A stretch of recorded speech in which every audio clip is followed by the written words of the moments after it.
She was invisible by design, cleaning offices while secrets were whispered in foreign languages. But when Sarah Mitchell discovered that her employers were selling military secrets to enemy agents, her quiet life as a night janitor became a deadly game of international espionage and unexpected romance.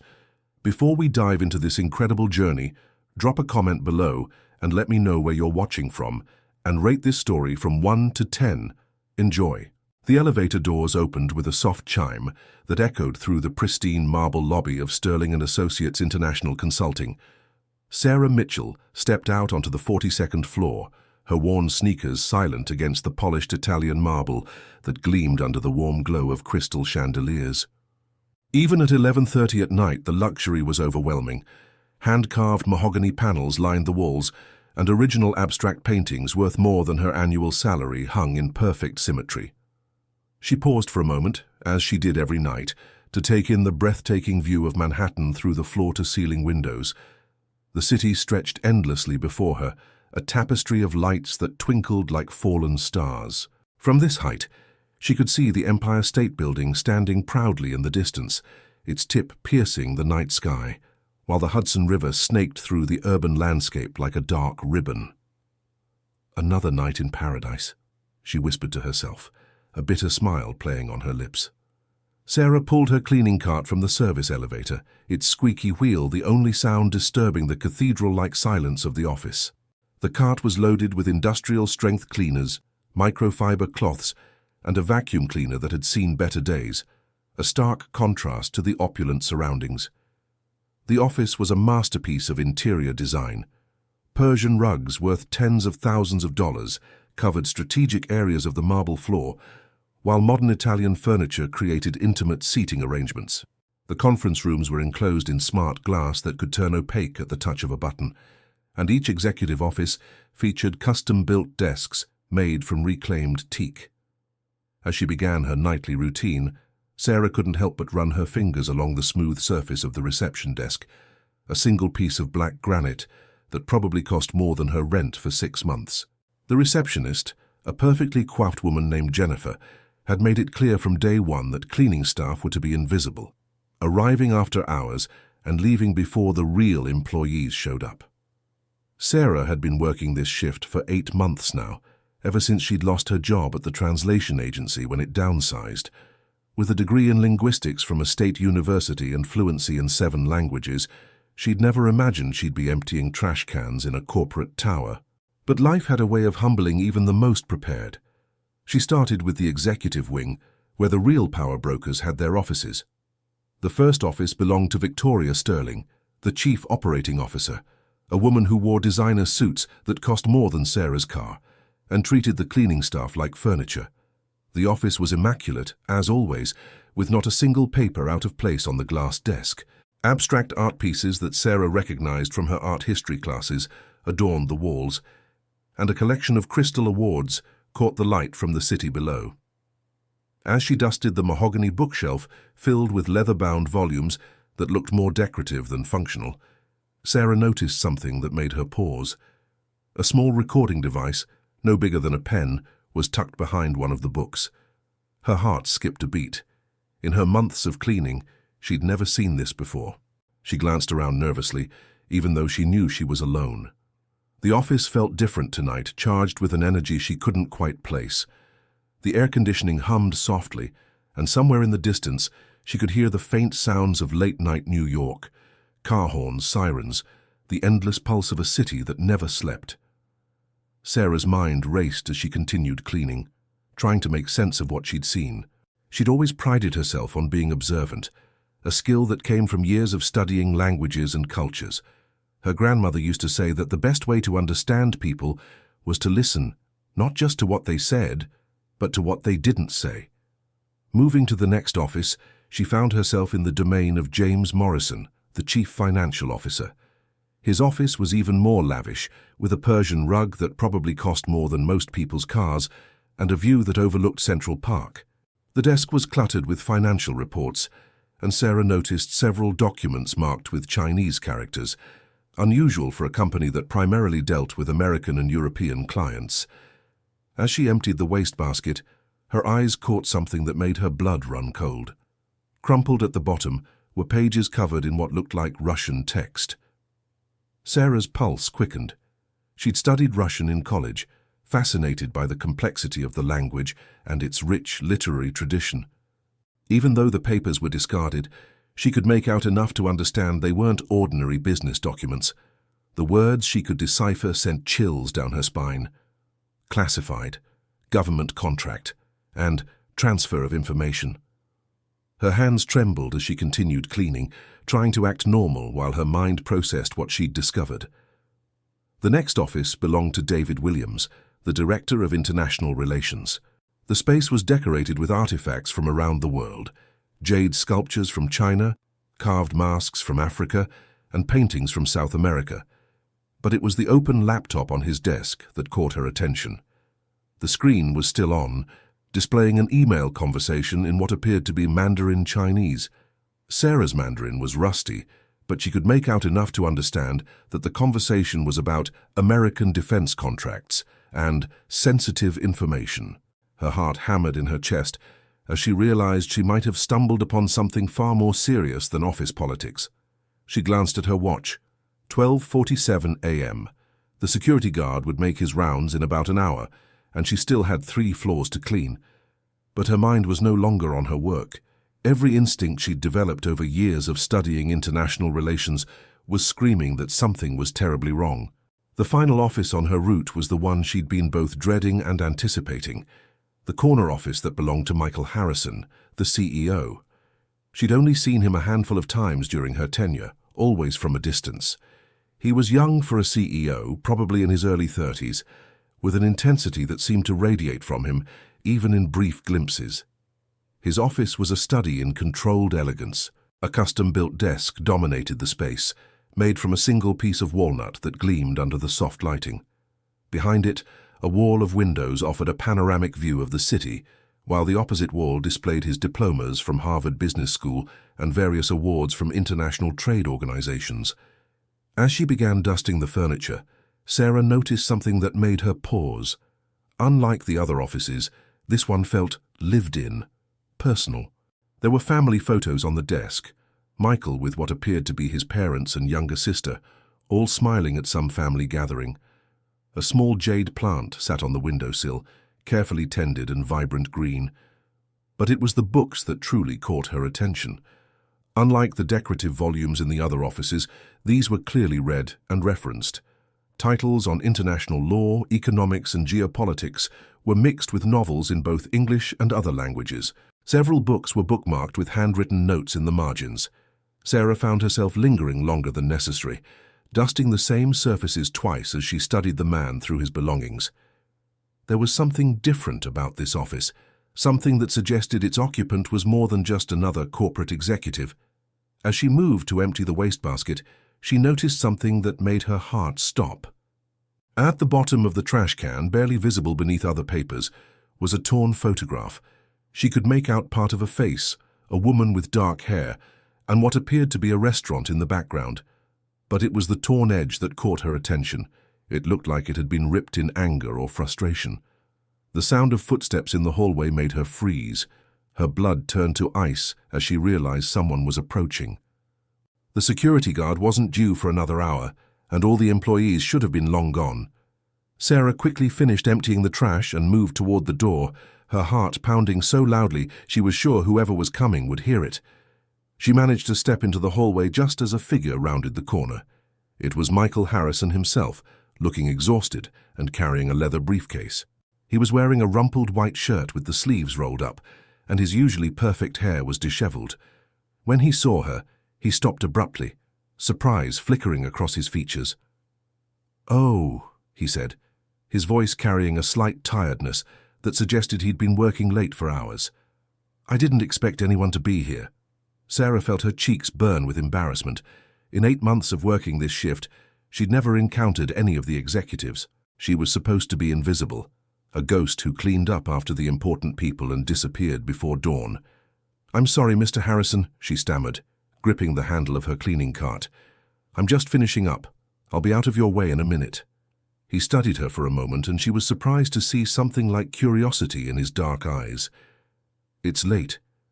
"Do you always work this shift?" "Yes, sir. I'm the night cleaning staff." She felt incredibly small standing there in her worn uniform, face to face with the man who controlled the fate of hundreds of employees. "That must be difficult," he said, and there was something in his tone that sounded almost sympathetic. "The hours, I mean." Sarah wasn't sure how to respond. In her experience, executives didn't make small talk with cleaning staff. "It pays the bills," she said finally. Michael nodded slowly, then seemed to remember something. "I need to make a quick call. International time zones, you know." He paused. "You don't happen to speak Mandarin, do you?" The question caught her completely off guard. Sarah felt her pulse quicken as she remembered the documents she'd seen, the conversations she'd overheard. "A little," she said carefully. "I studied it in college." "Interesting." He looked at her with renewed attention. "Most people don't bother with languages anymore. They think technology will handle everything." "I think there's something lost in translation when you rely on machines," Sarah replied, then immediately regretted speaking so freely. She was supposed to be invisible, not engaging in philosophical discussions about linguistics. But Michael smiled, the first genuine expression she'd seen from him. "I couldn't agree more." "Well, I should let you get back to work." As he walked toward his office, Sarah stood frozen in the hallway, her mind racing. The conversation had been brief, but something about it felt significant, and the timing showing up just as she'd discovered evidence of what might be corporate espionage couldn't be a coincidence.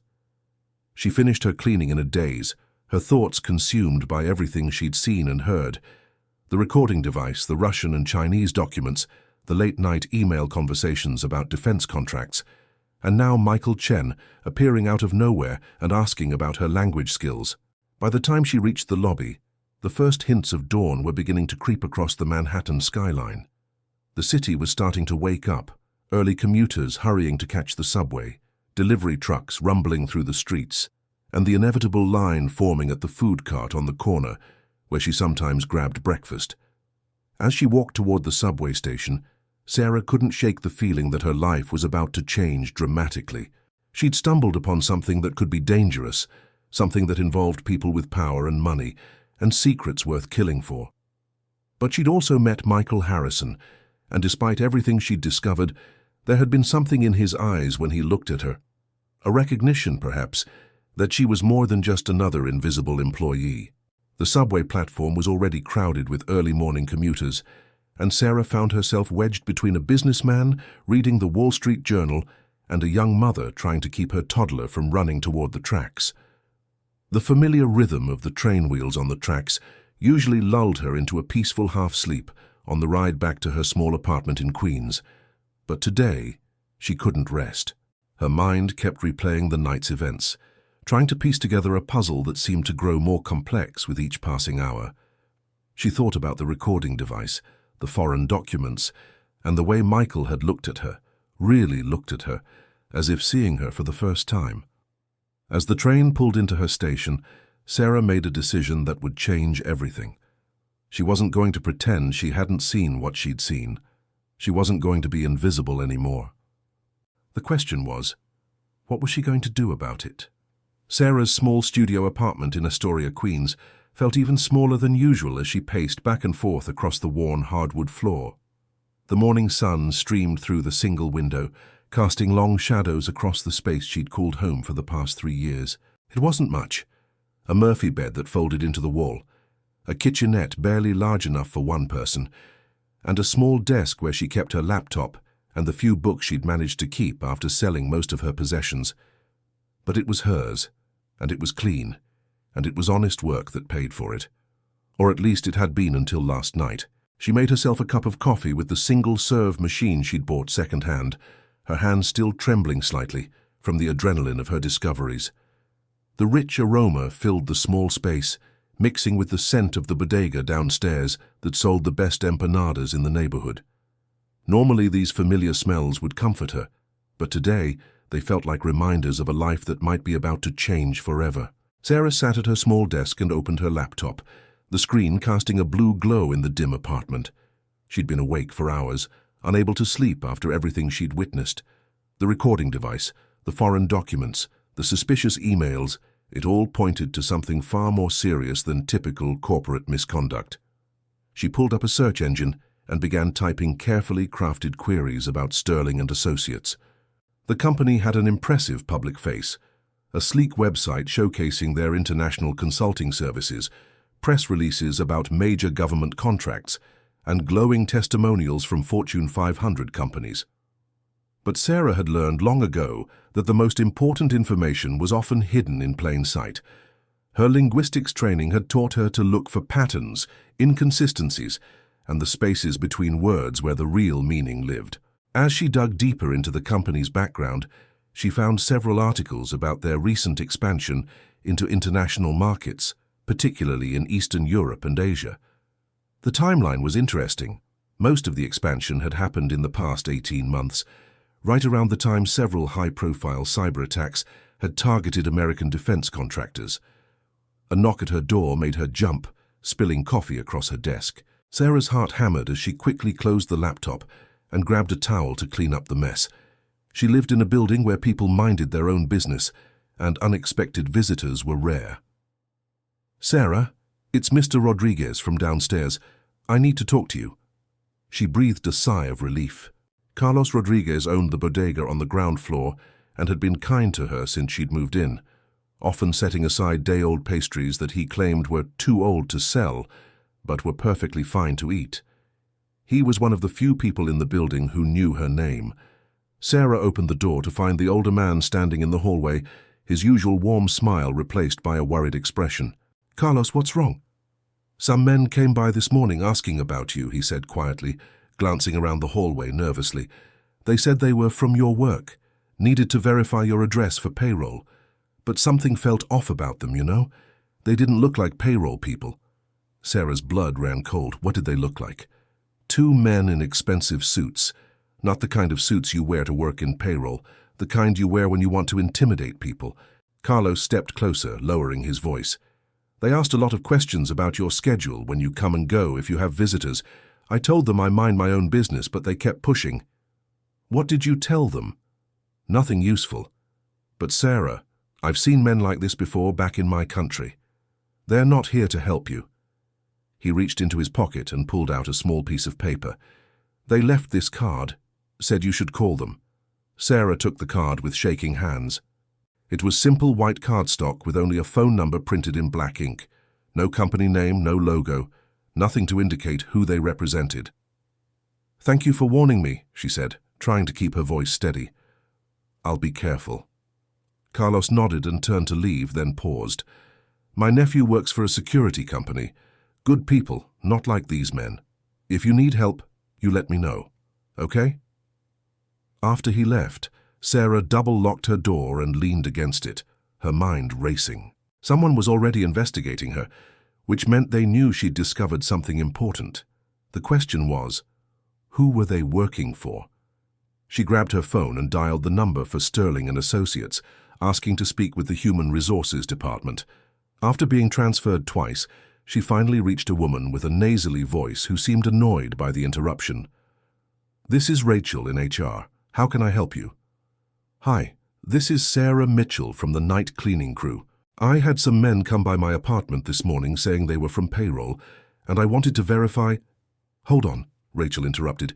"We don't send people to employees' homes for payroll verification.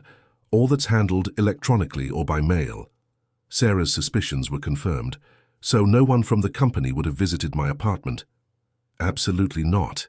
That would be a violation of company policy. If someone claimed to be from Sterling and Associates and showed up at your home, you should report it to building security immediately." After hanging up, Sarah sat on her small couch and tried to think clearly. Someone was watching her, someone who wasn't affiliated with Sterling and Associates officially. That meant either the company was involved in something illegal and was trying to silence her, or there was a third party interested in what she'd discovered. Her phone buzzed with a text message from an unknown number. "We need to talk. Coffee shop on 31st and Broadway, 2 p.m. Come alone." Sarah stared at the message, her heart pounding. Every instinct told her not to go, but she also knew that running wouldn't solve anything. If someone wanted to hurt her, they could easily find her in her small apartment or at work. At least a public place offered some protection. She spent the rest of the morning preparing for what could be a dangerous meeting. She wrote down everything she remembered from the night before, the recording device, the documents, the suspicious emails, and sealed the notes in an envelope that she left with a neighbor she trusted, along with instructions to give it to the police if she didn't return by evening. The coffee shop on 31st and Broadway was one of those generic chain places that looked identical whether you were in Manhattan or Minneapolis. Sarah arrived 15 minutes early and chose a table near the window where she could watch the street and have multiple exit routes. The lunch crowd was beginning to thin out, but there were still enough people around to make her feel relatively safe. At exactly 2 p.m., a woman in her 50s approached her table. She was well-dressed but not flashy, with graying hair pulled back in a simple bun and intelligent eyes that seemed to take in everything at once. She carried herself with the confidence of someone accustomed to being in control. "Sarah Mitchell?" she asked quietly. Sarah nodded, her throat suddenly dry. "My name is Detective Rebecca Hayes, NYPD. I'm not here in an official capacity, but I need to ask you some questions about your work at Sterling and Associates." She sat down without waiting for an invitation and pulled out her badge, showing it briefly before putting it away. "I know you've discovered something, and I know you're scared. You have every right to be." "I don't know what you're talking about," Sarah said automatically. Detective Hayes smiled grimly. "Let me be clear about something. We've been investigating Sterling and Associates for the past 6 months. We have reason to believe they're involved in corporate espionage, possibly connected to foreign intelligence services. If you've seen something that confirms our suspicions, you could be in serious danger." Sarah's mind reeled. Foreign intelligence services? The kind of people who don't hesitate to eliminate threats to their operations. Hayes leaned forward. "The men who visited your building this morning? They weren't from Sterling and Associates, and they weren't from any legitimate law enforcement agency. They were probably sent to assess how much you know and how big a problem you might become." "How do you know about the men at my building?" "We've had your building under surveillance since last week. We know you work the night shift. We know you're intelligent and observant. And we know you have access to areas of the building that most people don't." Hayes paused. "We also know that Michael Harrison has been staying late at the office more frequently, and that there have been several meetings after hours involving people who don't officially work for the company." Sarah felt like she was drowning in information. "What do you want from me?" "We want you to keep doing your job, but we want you to document everything you see. Take pictures if you can do it safely, make notes about conversations you overhear, and report anything suspicious directly to me." Hayes slid a card across the table. "This is my direct number. Call me anytime, day or night." "You're asking me to spy on my employer." "I'm asking you to help us prevent what could be a major breach of national security. The contracts Sterling and Associates handles involve defense technologies, infrastructure projects, and sensitive government information. If that information is being sold to foreign governments, it could put American lives at risk." Sarah picked up the card and stared at it. "What about my safety?" "We'll do everything we can to protect you, but I won't lie. There are risks. These people have already killed to protect their operation." Hayes's expression softened slightly. "But you've already seen too much to just walk away. They know you're a potential threat, and they're not going to ignore that." As Detective Hayes left, Sarah sat in the coffee shop for another hour, trying to process everything she'd learned. She was trapped between criminals who might kill her and law enforcement who wanted to use her as bait. Either way, her quiet life as an invisible cleaning lady was over. Walking back to her apartment, Sarah felt the weight of watching eyes. Every person on the street seemed suspicious. Every car that slowed down made her heart race. The city that had always been her refuge now felt like a maze of potential threats. That evening, as she prepared for another night shift, Sarah made a decision that would change everything. She was going to document everything she could find, not just for Detective Hayes and the police, but for herself. If she was going to be in danger anyway, she might as well make sure the truth came out. She packed a small digital camera in her cleaning supplies, along with a notebook and pen. Her hands shook as she rode the subway into Manhattan, but her resolve was stronger than her fear. The real investigation was about to begin. The 42nd floor of Sterling and Associates felt different that night. Sarah could sense it the moment she stepped off the elevator, a tension in the air that made her skin prickle with unease. The usual pristine silence was broken by the soft hum of computers that should have been shut down hours ago, and she noticed light seeping from under several office doors that were normally dark by this time. She pushed her cleaning cart forward with deliberate calm, but her heart was racing.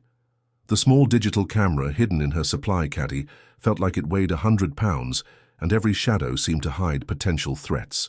Detective Hayes's warnings echoed in her mind. These people have already killed to protect their operation. Sarah began her routine in the reception area, dusting the black granite desk, while her eyes swept the space for anything unusual. The fresh orchids that adorned the reception desk had been replaced since yesterday, an odd detail that might mean nothing, or might indicate that someone had been here during off hours. As she worked, she became aware of voices coming from the conference room at the end of the hall. The smart glass walls were opaque, but she could hear the low murmur of conversation in what sounded like Russian. Sarah's pulse quickened. She'd studied Russian literature in college and had maintained her language skills through online courses and foreign films. What she was hearing wasn't a casual business discussion. Moving closer to the conference room, while pretending to dust the artwork along the hallway, Sarah strained to catch fragments of the conversation. The words she could make out sent chills down her spine. Schedule, delivery, payment, and most disturbing of all, elimination of problems. She was so focused on listening that she almost missed the sound of approaching footsteps. Sarah quickly moved away from the conference room and began cleaning a nearby office, her hands trembling as she sprayed furniture polish on an already spotless desk. "Excuse me." The voice behind her was cold and accented. Sarah turned to see a tall man in an expensive charcoal suit watching her with pale blue eyes that seemed to look right through her. He had the kind of face that would be handsome if it weren't so completely devoid of warmth. "Yes, sir." Sarah managed to keep her voice steady. "You're working late tonight." "Same time as always, sir. I'm the night cleaning crew." He studied her for a long moment, and Sarah had the uncomfortable feeling that he was memorizing every detail of her face. "I don't remember seeing you before." "I've been working this shift for 8 months, Sarah replied, forcing herself to meet his gaze. "I try to stay out of everyone's way." Smart policy. His smile didn't reach his eyes. "What's your name?" "Sarah Mitchell." He nodded slowly. "Well, Sarah Mitchell, you should be extra careful to stay out of everyone's way tonight. There are important meetings happening and discretion is valued." The threat in his words was subtle, but unmistakable. Sarah nodded and returned to her cleaning, waiting until she heard his footsteps retreat before allowing herself to breathe normally again. As she continued working, Sarah noticed more signs that this wasn't an ordinary night. There were coffee cups and water glasses in offices that should have been empty, ashtrays with fresh cigarette butts, despite the building's no smoking policy, and most tellingly, several computers were still logged in with documents open on the screens. When she reached Victoria Sterling's office, Sarah found something that made her blood run cold. The recording device she'd noticed the night before was gone, but in its place was a small black box about the size of a deck of cards, with tiny blinking lights and wires that connected to the computer's USB port. She didn't need a degree in computer science to recognize it as some kind of data transfer device. Sarah quickly took a photo with her hidden camera, then continued cleaning as if she'd noticed nothing. But her mind was racing. If this device was copying data from Sterling's computer, it meant the espionage was happening at the highest levels of the company. The next office on her route was James Morrison's, and what she found there nearly made her gasp out loud. The financial documents that had been scattered across his desk the night before were gone, replaced by a single manila folder marked with Cyrillic letters. Sarah's Russian was rusty, but she could make out enough to understand it was labeled Project Midnight, with what appeared to be a date 2 weeks in the future. She managed to photograph the folder's cover before moving on, but the implications were staggering. If the CFO was actively participating in whatever was happening, it meant the conspiracy went far deeper than she'd imagined.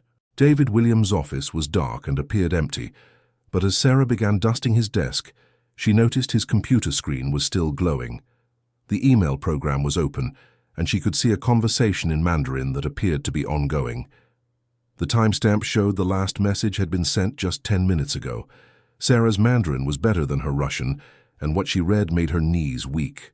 The conversation was about the American contact being unreliable and needing to be replaced permanently. There were references to a cleanup crew arriving tomorrow night. She quickly photographed the screen, her hands shaking so badly she had to take several shots to get a clear image. As she turned to leave, she heard footsteps in the hallway and quickly ducked behind Williams's desk.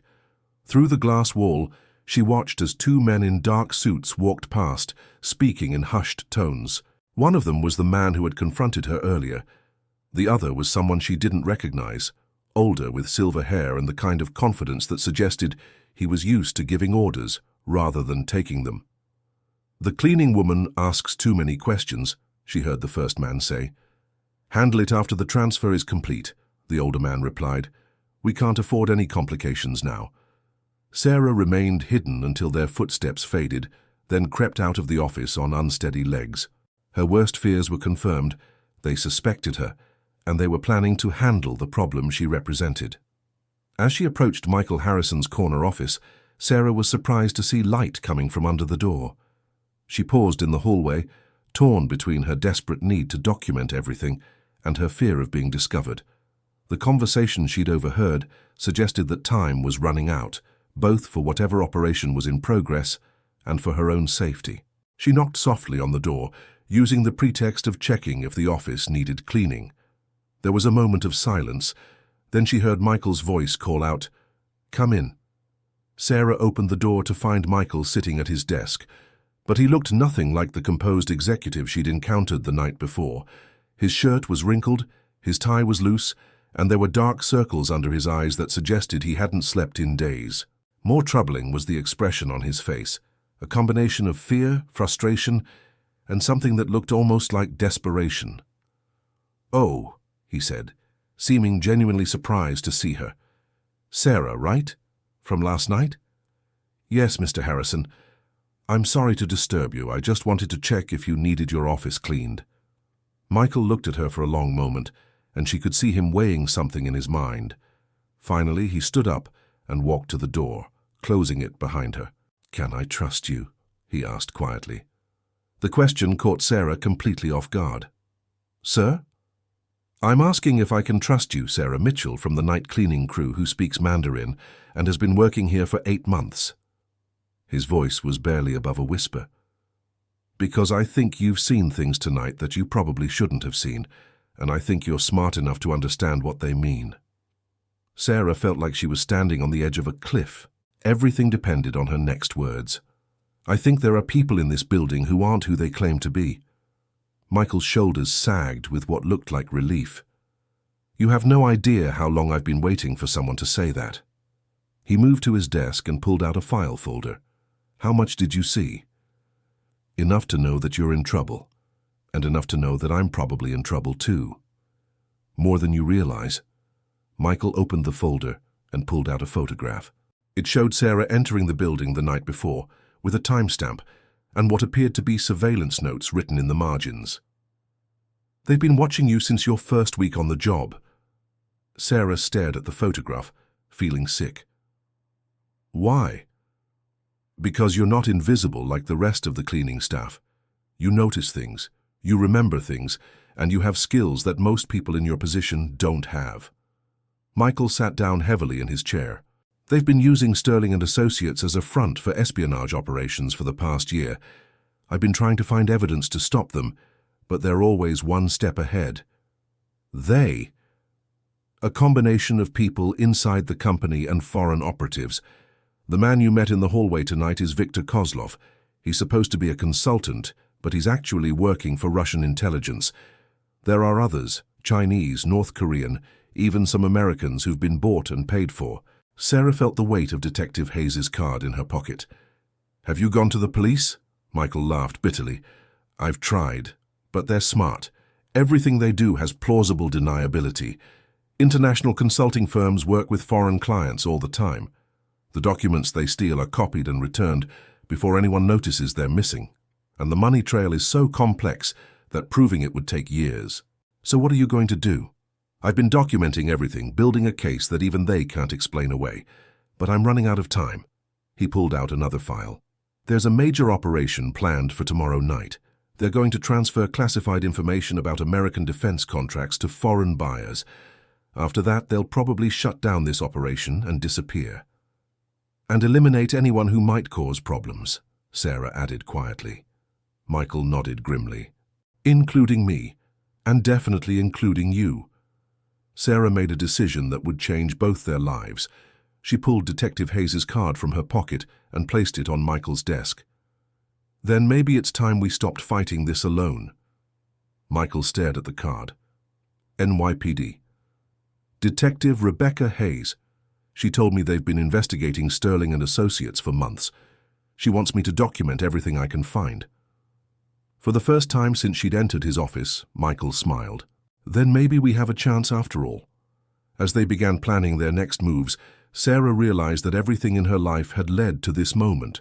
Her language skills, her attention to detail, her position as an invisible observer, it had all prepared her to be exactly where she was needed most. But she also understood that by choosing to fight, she was gambling everything. Her safety, her future, and possibly her life. The quiet, invisible existence she'd been living was over. From now on, she would be a target. Outside the windows of the corner office, Manhattan glittered in the darkness, oblivious to the dangerous game being played 42 floors above the street. In a few hours, the city would wake up and go about its business, never knowing how close it had come to losing secrets that could endanger national security. But Sarah Mitchell was no longer invisible, and that would make all the difference. The next morning brought an unseasonably warm October day to New York City, with golden sunlight streaming through the windows of a small diner in Hell's Kitchen, where Sarah sat across from Detective Hayes. The contrast between the cozy, grease-scented atmosphere and the gravity of their conversation felt surreal. Around them, construction workers grabbed coffee before their shifts, and office workers checked their phones while waiting for bagels, all blissfully unaware that two women were discussing matters of national security over scrambled eggs and toast. "You're absolutely certain about what you heard?" Detective Hayes asked, keeping her voice low as she stirred sugar into her coffee. She was dressed casually today, jeans and a sweater that made her look more like someone's aunt than a police detective investigating international espionage. "Positive," Sarah replied, sliding the digital camera across the table. "The photographs are all there. The recording device in Sterling's office, the data transfer equipment, the Russian documents, and the email conversations in Mandarin. Plus, what I overheard about a cleanup crew coming tonight." Hayes examined the camera's display screen, her expression growing increasingly grim with each image. "This is better evidence than we've managed to collect in 6 months of investigation. The problem is, it's not legally admissible since it was obtained without a warrant. What about Michael Harrison? He's been trying to build a case from the inside. Surely his evidence would be admissible. If he's willing to testify, and if he can prove his own innocence." Hayes paused, studying Sarah's face. "You trust him?" Sarah thought about the vulnerability she'd seen in Michael's eyes the night before, the way his hands had shaken as he showed her the surveillance photos, the genuine fear in his voice when he talked about the operation planned for tonight. "Yes, I do." "Good, because we're going to need him." Hayes leaned forward. "Based on what you've discovered, we're moving up our timeline. We can't wait for more evidence. If this transfer happens tonight, classified information will be in enemy hands by tomorrow morning." "What do you need me to do?" "We're going to wire you. You'll go to work tonight as usual, but you'll be wearing a recording device that will transmit everything you hear directly to our surveillance team. We'll have agents positioned throughout the building, ready to move the moment we have enough evidence." Sarah's coffee suddenly tasted bitter. "What about Michael?" "He'll be our inside contact. We'll brief him this afternoon and give him a wire as well. Between the two of you, we should be able to document enough evidence to arrest everyone involved and shut down the operation." As they left the diner, Sarah felt the weight of what she was about to do settling on her shoulders. In less than 12 hours, she would be walking into a building full of foreign spies and corrupt executives, wearing a wire and hoping that law enforcement could protect her if things went wrong. The afternoon passed in a blur of preparation. Detective Hayes took Sarah to a safe house in Brooklyn, a nondescript apartment above a laundromat where federal agents fitted her with a nearly invisible recording device and coached her on how to position herself to capture the clearest audio possible. "Remember," Agent Martinez explained as he adjusted the tiny microphone clipped inside her uniform collar, "act naturally, clean as you normally would, but try to spend more time in areas where you're likely to overhear conversations. If you feel like you're in immediate danger, say the phrase, 'I need to restock supplies,' and we'll extract you immediately." Sarah nodded, trying to memorize every detail of the safety protocols while fighting down the nausea that had been building in her stomach all day. The agents were professional and reassuring, but she could see the tension in their faces. This operation was as dangerous for them as it was for her. At 6 o'clock, she met Michael at a coffee shop near Columbus Circle. He looked as nervous as she felt, constantly checking his watch and glancing around the crowded cafe as if expecting to see surveillance. When she sat down across from him, she noticed that his hands were trembling slightly as he lifted his coffee cup. "Are you okay?" she asked quietly. "Honestly, I'm terrified." Michael's voice was barely above a whisper. "I've been thinking about this all day, and I keep coming back to the same question. What if we're wrong? What if there's something we don't understand about what's happening?" "What do you mean?" "I've been with this company for 3 years, Sarah. I built it from a small consulting firm into an international operation. These people, Sterling, Morrison, Williams, they were my partners, my friends. It's hard to accept that they've been betraying everything we worked for." Sarah reached across the table and placed her hand over his. The simple contact sent a spark of electricity through her, and she saw something shift in Michael's eyes, a recognition of the connection that had been building between them since their first conversation. "Sometimes the people closest to us are the ones who hurt us most," she said softly, "but that doesn't mean we stop fighting for what's right." Michael turned his hand palm up, intertwining their fingers. "How did you get to be so wise? Night shift gives you a lot of time to think." They sat in comfortable silence for a moment, their hands still clasped across the small table. Sarah was acutely aware of everything about him, the way his dark hair fell across his forehead, the small scar above his left eyebrow, the warmth of his skin against hers. In different circumstances, this could have been a romantic coffee date between two people getting to know each other. Instead, it felt like a final moment of peace before walking into battle. "Sarah," Michael said finally, "whatever happens tonight, I want you to know that meeting you has changed everything for me. Not just because of this situation, but because you've made me remember why I got into this business in the first place. I wanted to build something meaningful, something that would make a difference. You still can. Maybe, if we survive tonight." He squeezed her hand. "Promise me something?" "What?" "If things go badly, if it looks like we're not going to make it out of this, promise me you'll run. Don't try to be a hero. Don't try to save me. Just get out and let the professionals handle it." Sarah looked into his eyes and saw genuine concern for her safety, even at the expense of his own. It was in that moment that she realized she was falling in love with him, not just attracted to his good looks or impressed by his intelligence, but truly, deeply in love with the man who would ask her to abandon him to save herself. "I promise," she lied. As evening approached, Sarah made her way back to Queens to prepare for what could be her final night shift. Her small apartment felt like a sanctuary, and she found herself memorizing every detail: the view from her window, the sound of traffic from the street below, the familiar scent of the bodega downstairs. If something went wrong tonight, she might never see any of it again. She dressed carefully in her uniform, making sure the hidden recording device was properly positioned and that she had the small panic button Detective Hayes had given her tucked into her shoe. As she looked at herself in the mirror, Sarah barely recognized the woman staring back at her. 3 days ago, she had been invisible, forgettable, someone who cleaned up after important people and disappeared into the background. Now she was about to play a crucial role in a federal investigation. The subway ride to Manhattan felt longer than usual. Sarah found herself studying every passenger, wondering if any of them were connected to the conspiracy she was about to help expose. The businessman reading the Wall Street Journal could be a foreign agent. The woman texting on her phone could be sending coded messages. The elderly man sleeping in the corner could be conducting surveillance. By the time she reached the Sterling and Associates building, Sarah's nerves were stretched to the breaking point.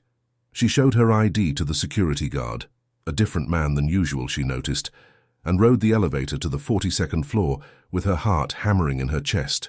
The office felt different again tonight, charged with an electricity that made the air itself seem to vibrate. Sarah could hear voices coming from multiple offices, and she noticed that several people in expensive suits were moving through the corridors with the purposeful stride of those involved in important business. She began her cleaning routine in the reception area, but within minutes she heard something that made her blood run cold. Victoria Sterling's voice, speaking Russian, was coming from the conference room, and what she was saying made Sarah realize that their carefully planned operation was about to become a deadly trap. "The cleaning woman and the CEO have been in contact with law enforcement," Sterling was saying. "We need to accelerate the timeline and eliminate both problems tonight." Sarah's hand flew to the panic button in her shoe, but before she could activate it, she felt a strong hand grip her shoulder. She turned to see Viktor Kozlov standing behind her, his pale eyes gleaming with malicious satisfaction. "Miss Mitchell," he said softly, "I think you and I need to have a conversation." As he steered her toward the conference room, Sarah realized that everything they had planned was falling apart. Somehow their operation had been compromised, and now she and Michael were walking into a trap that could cost them their lives. The recording device against her collar felt like a beacon of hope, but only if the federal agents outside could act quickly enough to save them. As Victor opened the conference room door, Sarah caught a glimpse of several armed men inside and knew that the next few minutes would determine whether justice would prevail or whether she and Michael would become casualties of a war they had never asked to fight. The game had changed, and the stakes had never been higher. The conference room had been transformed into something resembling a war room. The elegant mahogany table was covered with laptops, encrypted phones, and stacks of documents marked with foreign text. The smart glass walls had been made completely opaque, creating an isolated fortress 42 floors above the bustling streets of Manhattan. Sarah counted at least 6 people in the room, all watching her with the cold calculation of predators who had cornered their prey. Victoria Sterling sat at the head of the table, no longer the polished executive Sarah had observed from a distance. Her designer suit was impeccable as always, but her expression revealed the ruthless intelligence that had been hidden beneath the corporate facade. When she spoke, her accent carried traces of Eastern Europe that had been carefully suppressed during business hours. "Sarah Mitchell," she said, consulting a thick file folder. 28 years old, degree in linguistics from SUNY Purchase, fluent in 7 languages, former employee of Transglobal Translation Services until they downsized 8 months ago. No criminal record, no significant debts, no family members who would be immediately missed if she were to disappear. The casual way she spoke about Sarah's potential murder made the room feel 10 degrees colder. Sarah forced herself to remain calm, knowing that the recording device hidden in her collar was transmitting everything to the federal agents outside. She just had to stay alive long enough for them to act. "You've been very busy these past few nights," Viktor Kozlov said, moving to stand behind her chair. Sarah could smell his expensive cologne mixed with the metallic scent of the gun she was certain he was carrying. "Taking pictures, asking questions, making new friends." "I don't know what you're talking about," Sarah said, proud that her voice remained steady. "I'm just here to clean the offices." James Morrison laughed, a harsh sound that bore no resemblance to the jovial persona he presented during board meetings. "Please, we've been monitoring your communications, tracking your movements, even listening to your conversations. We know about your meeting with Detective Hayes, your cozy coffee date with Michael, and your little agreement to wear a wire tonight." Sarah's heart sank. If they knew about the wire, they probably knew about the federal agents positioned around the building. The entire operation had been compromised from the beginning. "Speaking of Michael," Victoria said, pressing a button on one of the phones, "why don't you join us?" The conference room door opened, and Sarah's heart shattered as Michael walked in, flanked by 2 armed men. But it wasn't the guns that devastated her. It was the expression on Michael's face. Gone was the vulnerability and genuine concern she'd seen earlier. In its place was a cold satisfaction that made her realize she'd been played from the very beginning. "Hello, Sarah," Michael said, taking a seat across from her. "I'm sorry it had to end this way." Sarah's voice caught in her throat. "You were working with them the whole time." "Working with them? Sarah, I am them." Michael's smile was gentle, almost apologetic. "Sterling and Associates isn't a consulting firm that was infiltrated by foreign agents. It's a front company that I created specifically for intelligence operations. Everything you discovered, every piece of evidence you thought you were collecting, I made sure you found it." The room seemed to spin around Sarah as the full scope of the deception became clear. "The surveillance photos in your office, the fear, the way you trusted me. All carefully orchestrated." Michael leaned forward, and Sarah could see genuine regret in his eyes. "For what it's worth, I didn't expect to feel anything for you. That part wasn't planned." Victoria Sterling's expression hardened. "Emotions make people weak, Michael. They cloud judgment and create unnecessary complications." "You're right, of course." Michael straightened in his chair, the moment of vulnerability disappearing. "Which is why we need to finish this quickly." "What about the federal agents outside?" Sarah asked desperately. "They know I'm here. They're listening to everything." Victor pulled out a small electronic device and placed it on the table. "Your wire stopped transmitting 20 minutes ago. As for the federal agents, they received a credible tip that the operation had been moved to our facility in New Jersey. They're currently raiding an empty warehouse in Newark." Sarah felt the last of her hope crumble. Detective Hayes and her team were miles away, chasing shadows while she sat trapped in a room full of killers. The recording device that was supposed to be her lifeline had been neutralized, and the man she'd started to love had betrayed her in the cruelest way possible. "Now then," Victoria said, opening another file, "let's discuss what we're going to do with you." "The original plan was simple elimination," Victor added conversationally. "A tragic accident, perhaps a fall from the 42nd floor, or maybe a mugging gone wrong on your way home from work. These things happen in New York. But Michael's much attachment to you has created an opportunity," Victoria continued. "You see, we have one final operation to complete before we shut down this particular network. Tomorrow night, we're meeting with buyers for the most valuable intelligence we've collected, detailed specifications for a new missile defense system that the Pentagon believes is completely secure." Sarah's mind raced. A missile defense system would be worth hundreds of millions of dollars to enemy governments, and the damage to American national security would be incalculable. "The meeting is taking place on a private yacht in New York Harbor," James Morrison explained. "Very exclusive, very secure. The buyers are cautious people who don't trust easily. They want to verify the authenticity of the intelligence before they transfer payment." "And that's where you come in," Michael said quietly. "We need someone who can convincingly play the role of a government insider, someone who can answer technical questions and validate the intelligence we're selling." "I won't do it," Sarah said firmly. "I won't help you betray my country." Victoria's smile was razor sharp. "Oh, but you will, because the alternative is watching everyone you care about die slowly and painfully before we kill you as well." She nodded to Victor, who pulled out a tablet and showed Sarah a series of photographs. Her breath caught in her throat as she recognized her neighbor Carlos Rodriguez, the kind man who had warned her about the suspicious visitors. The photos showed him at his bodega, unaware that he was being watched by armed men. "Mr. Rodriguez has a wife and 3 grandchildren," Victoria said conversationally. "Then there's Detective Hayes, who lives alone in a garden apartment in Queens. Very isolated. And let's not forget your former supervisor at Transglobal Translation. She still thinks fondly of you." "You're monsters," Sarah whispered. "We're business people," Victoria corrected, "and business sometimes requires unpleasant decisions. But here's the good news. Cooperate with us tomorrow night. Help us complete this final transaction, and everyone lives. You'll be given a new identity and relocated somewhere far from New York. You'll never see any of these people again, but they'll be safe." Sarah looked around the room at the faces watching her, cold, calculating, utterly without mercy.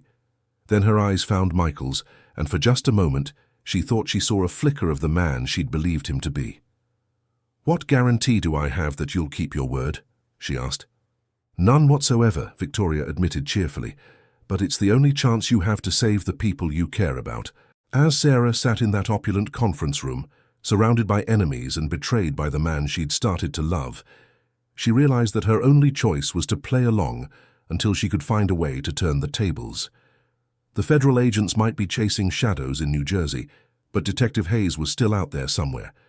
If Sarah could find a way to get word to her, "I'll do it," she said finally, "but I want proof that the people you're threatening are safe." "Of course," Victoria said. "Victor will arrange for regular updates, and Michael will be your liaison. I think you two have developed such a nice rapport." Michael's eyes met hers across the table, and Sarah saw something there that gave her a glimmer of hope. Was it guilt, regret, or something deeper? She couldn't be sure, but she filed it away as a possible weakness to exploit. "There's just one more thing," Victoria added, her tone becoming dangerously casual. "To ensure your continued cooperation, you'll be staying as our guest tonight. We have a lovely suite prepared for you upstairs, very comfortable, but quite secure." As Victor and one of the armed men escorted Sarah from the conference room, she caught one last glimpse of Michael. He was staring down at his hands, and she could have sworn she saw his shoulders shake slightly. Whether from laughter or something else entirely, she couldn't tell.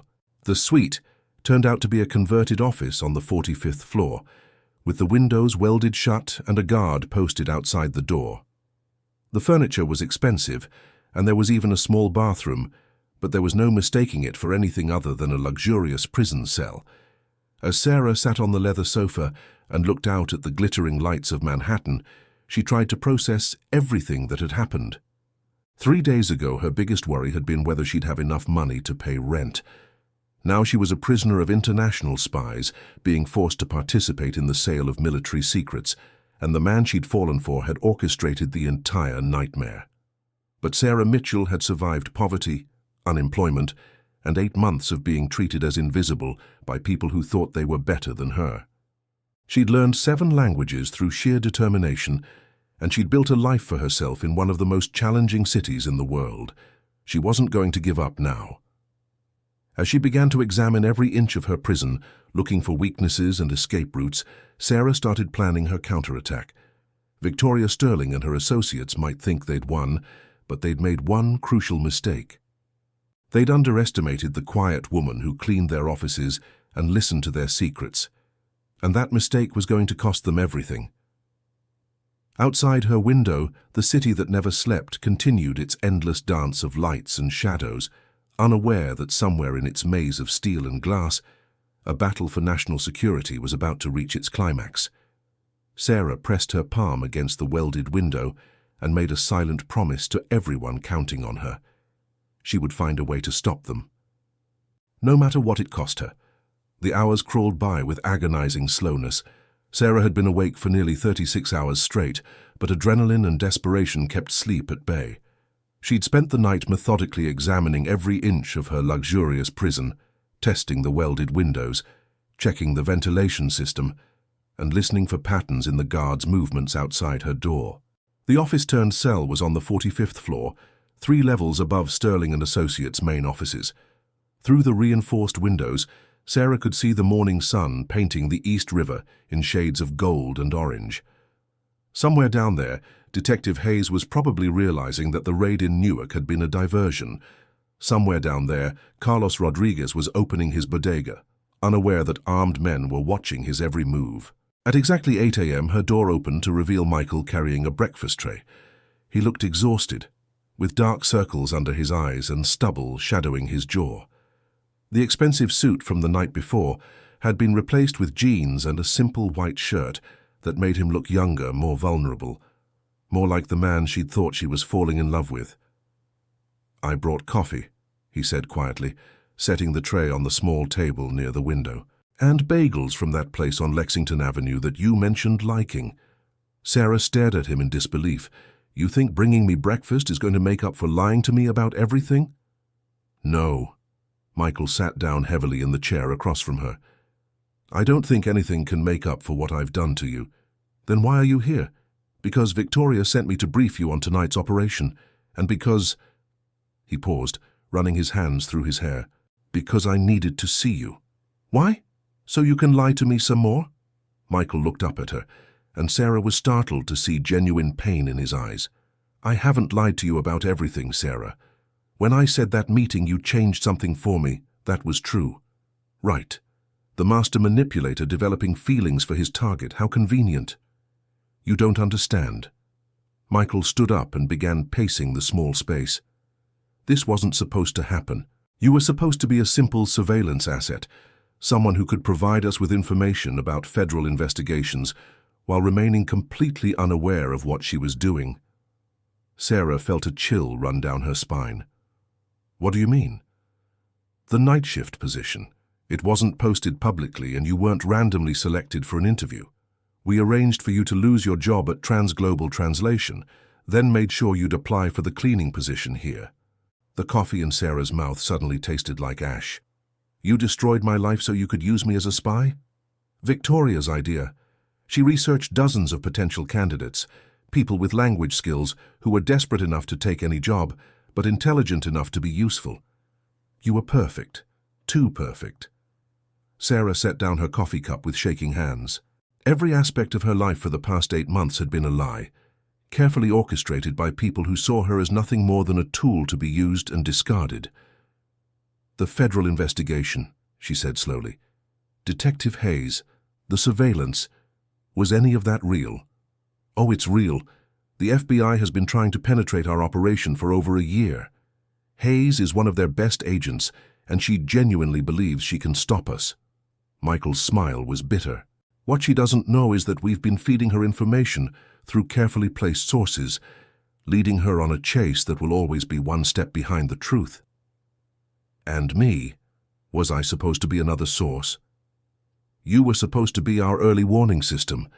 If federal agents ever got close enough to start surveillance on the building, you would have noticed and reported it without even realizing what you were doing. Michael stopped pacing and looked directly at her. But then you started actually investigating on your own. You began seeing patterns, asking questions, taking pictures. That wasn't part of the plan. So you decided to play the role of the innocent CEO being framed by his own employees. Victoria's idea again. She thought we could control you better if you believed you had an ally inside the company. Someone you could trust. Michael's voice dropped to almost a whisper.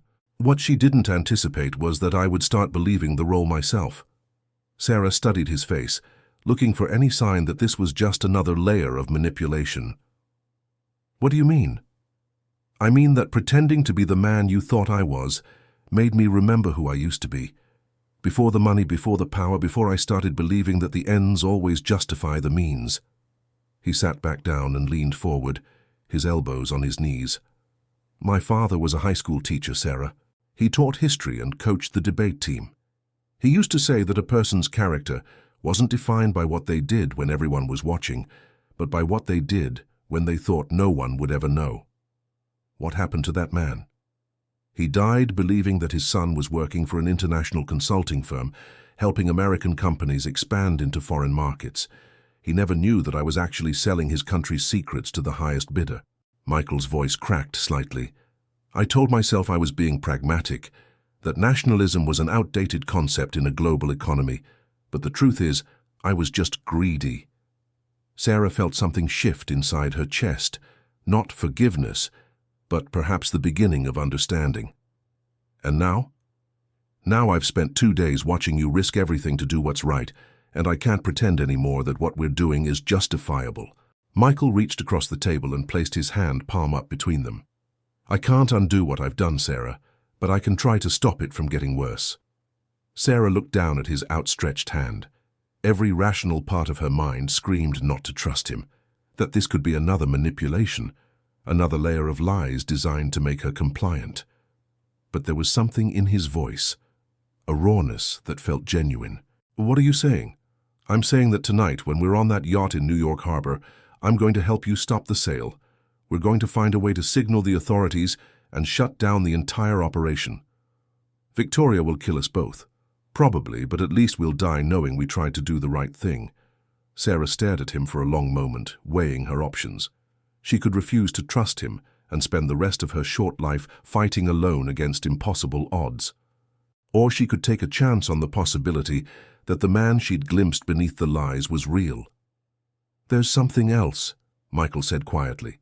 "Something I need you to know before you decide whether to trust me." "What?" "The people Victoria is threatening, Carlos, Detective Hayes, your former supervisor, they're all being protected by federal agents. Not Hayes' team, but a different unit that's been tracking our operation independently. They don't know they're being protected, but they're safe." Sarah's heart leaped. "How do you know that?" "Because I've been feeding information to the FBI for the past 3 months, not through Hayes. Her investigation was too compromised, but through another channel, someone Victoria doesn't know about." Michael's smile was sad but genuine. "I told you I started remembering who I used to be. Well, part of that was realizing I couldn't live with what I'd become." "You're a double agent?"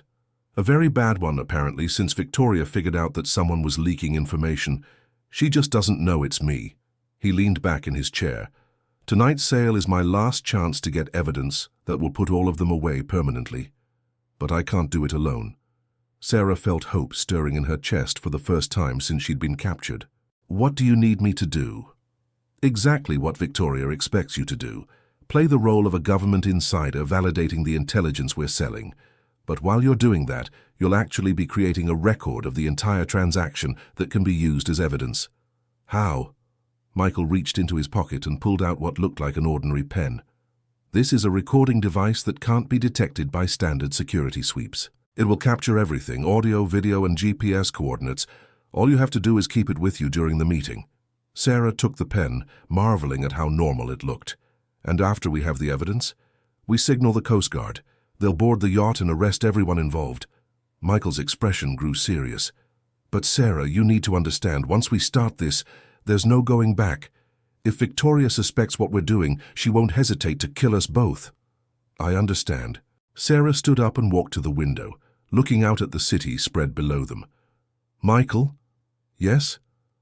"When this is over, when we've stopped them and everyone's been arrested, we're going to have to talk about everything you've done. The lies, the manipulation, the way you destroyed my life to use me as a pawn." "I know. I'm not sure I can forgive you. I'm not sure I'll ever be able to trust you again." Michael was quiet for a long moment. "I know that too." Sarah turned back to face him. "But right now, stopping them is more important than my personal feelings. So yes, I'll work with you, but this doesn't make us friends, and it certainly doesn't make us anything more than reluctant allies." "Understood." As Michael left her to finalize the plans for the evening, Sarah sat back down and stared at the pen in her hands. It was such a small thing to carry the weight of national security, but then again, she'd learned that the most important battles were often fought by people who looked insignificant to everyone else. Outside her window, New York Harbor stretched toward the horizon. Somewhere out there, a yacht was being prepared for a meeting that could change the balance of world power. And tonight, a cleaning lady from Queens and a CEO who'd lost his way would try to save their country from the consequences of greed and betrayal. Sarah closed her eyes and thought about her father, who died when she was 15 after working 2 jobs his entire life to provide for his family. He'd always told her that courage wasn't the absence of fear, it was doing what needed to be done despite being afraid. Tonight, she would find out just how courageous she really was. The luxury yacht, Sterling Princess, cut through the dark waters of New York Harbor like a gleaming white phantom, her engines purring quietly as she anchored in the shadow of the Statue of Liberty. From the deck, Sarah could see the lights of Manhattan twinkling in the distance, a glittering reminder of the millions of people who had no idea that their national security was being auctioned to the highest bidder, just a few miles from their homes. She stood at the polished brass railing, trying to calm her nerves while the cool October breeze carried the scent of salt and diesel fuel across the water. The recording device, disguised as a pen, felt heavy in the pocket of the designer dress Victoria had provided, a black cocktail dress that cost more than Sarah's rent and made her look like she belonged among the wealthy and powerful people gathered on the yacht's main deck. "So you look nervous," Michael said quietly, appearing beside her at the rail. He was wearing a perfectly tailored navy suit that emphasized his broad shoulders and made his dark eyes look almost black in the dim lighting. To any observer, they would look like a successful couple enjoying an evening cruise among New York's elite. "I am nervous," Sarah replied without looking at him. "I'm about to help sell military secrets to foreign agents while wearing a wire and hoping the Coast Guard shows up before someone puts a bullet in my head. Nervous doesn't begin to cover it. Remember what we practiced. You're Dr. Sarah Collins, a systems analyst who worked on the missile defense project for 3 years before leaving government service. You know enough technical details to be credible, but not enough to answer complex engineering questions." Sarah nodded, running through the cover story they'd rehearsed during the afternoon. Michael had been surprisingly thorough in preparing her, providing just enough real technical information to make her believable while ensuring she couldn't actually compromise legitimate defense systems. "The buyers should be arriving soon," he continued. "2 representatives from what the intelligence community calls the Consortium, a group of countries that pool resources to acquire Western military technology. They'll be cautious, suspicious, and extremely dangerous. And Victoria expects me to convince them that the intelligence is authentic. She expects you to play your role convincingly enough that they transfer $50 million to an offshore account before they realize they've been sold carefully crafted disinformation." Sarah turned to look at him sharply. "Disinformation?" Michael's smile was grim. "Did you really think I'd help sell actual classified information? The documents we're offering tonight are sophisticated fakes, convincing enough to pass initial inspection, but ultimately worthless. The real question is whether we can get enough evidence to convict everyone involved before they figure out they've been conned." Before Sarah could respond, she heard the sound of another boat approaching through the darkness. A sleek black speedboat emerged from the shadows, its running lights cutting through the night as it pulled alongside the yacht. 2 figures in expensive coats climbed aboard, followed by a small security detail that immediately began scanning the yacht with electronic devices. "Showtime," Michael murmured. Victoria Sterling appeared on deck, wearing a stunning red gown that made her look like a predatory bird of paradise. She greeted the new arrivals with the polished charm of someone accustomed to hosting high-stakes international negotiations in luxury settings. "Gentlemen," she said warmly, "welcome aboard. I trust your journey from the city was comfortable." The older of the 2 buyers was a silver-haired man with the bearing of a career diplomat. His companion was younger, with sharp features and eyes that missed nothing. Both carried themselves with the quiet confidence of people who were accustomed to operating in the shadows of international espionage. "The accommodations are adequate," the older man said in accented English. "Shall we proceed with the verification process?" "Of course. Allow me to introduce Dr. Sarah Collins, our technical consultant." Victoria gestured toward Sarah with a smile that didn't reach her eyes. "She was intimately involved in the development of the systems we're discussing." Sarah stepped forward, her heart hammering but her expression calm. "Gentlemen, I understand you have questions about the missile defense specifications." The younger buyer studied her intently. "Your credentials are impressive, Dr. Collins. Tell me, what was your specific role in the Aegis Shield project?" Sarah had been expecting this question. "I was part of the radar integration team, responsible for ensuring that the tracking algorithms could handle multiple simultaneous targets while maintaining discrimination between actual threats and decoys." "Interesting. And how did you solve the computational bottleneck in the threat assessment matrix?" This was where Michael's preparation paid off. "We implemented a distributed processing architecture that allocated computational resources dynamically based on threat priority and engagement geometry.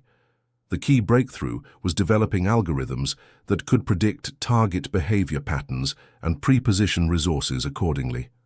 The technical jargon rolled off her tongue with practiced ease, and she could see both buyers nodding approvingly. What they didn't know was that everything she'd just described was theoretical, an elegant solution to a problem that had never actually existed in the real system. "Very good," the older man said. "Now, regarding the specific vulnerabilities you've identified." For the next hour, Sarah fielded increasingly complex questions about missile trajectories, radar frequencies, and electronic countermeasures. Michael had prepared her well, but she could feel herself approaching the limits of her knowledge. More concerning was the way Viktor Kozlov and his security team were positioning themselves around the deck, creating what looked suspiciously like a kill zone. The recording pen in her pocket was capturing everything: the buyers' faces, their voices, the financial negotiations happening between Victoria and the older man.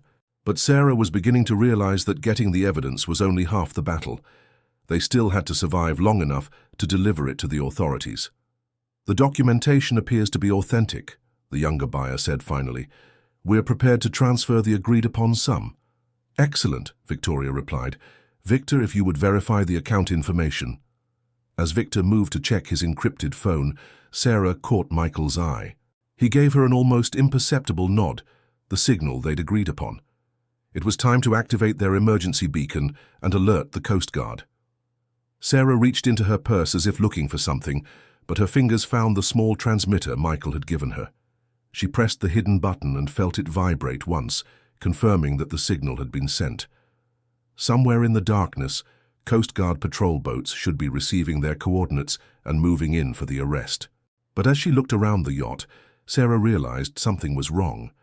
The buyer's security team was too relaxed, Victor was smiling, and Victoria looked like someone who was enjoying a private joke. "Did you really think we wouldn't know?" Victoria said softly. Sarah's blood turned to ice. "Know what?" "About your little recording device, about the Coast Guard beacon, about Michael's touching attempt at redemption." Victoria's smile was razor-sharp. "My dear, we've been monitoring your every move since this morning." Victor stepped forward, pulling a small electronic scanner from his jacket. "The pen in your pocket, Dr. Collins. Please place it on the table." Sarah's hand trembled as she pulled out the recording device. There was no point in denying it now. They were completely exposed. "And the transmitter you just activated?" Victoria held out her hand expectantly. With sinking heart, Sarah handed over the emergency beacon. Their entire plan had been anticipated and neutralized. "You see," Victoria continued conversationally, "Michael's conversion to righteousness was quite touching, but not very subtle. Did he tell you about the federal agents protecting your friends? They were withdrawn this morning. Did he mention the Coast Guard cavalry riding to your rescue? They're currently investigating a reported distress call 40 miles east of here." Sarah looked at Michael, hoping to see surprise or anger on his face. Instead, she saw resignation and what looked almost like relief. "I'm sorry, Sarah," he said quietly. "I tried to warn you this morning, but you weren't listening." "Warn me about what?" "When I told you about the people being protected, about my contacts with federal agents, I was telling you the truth.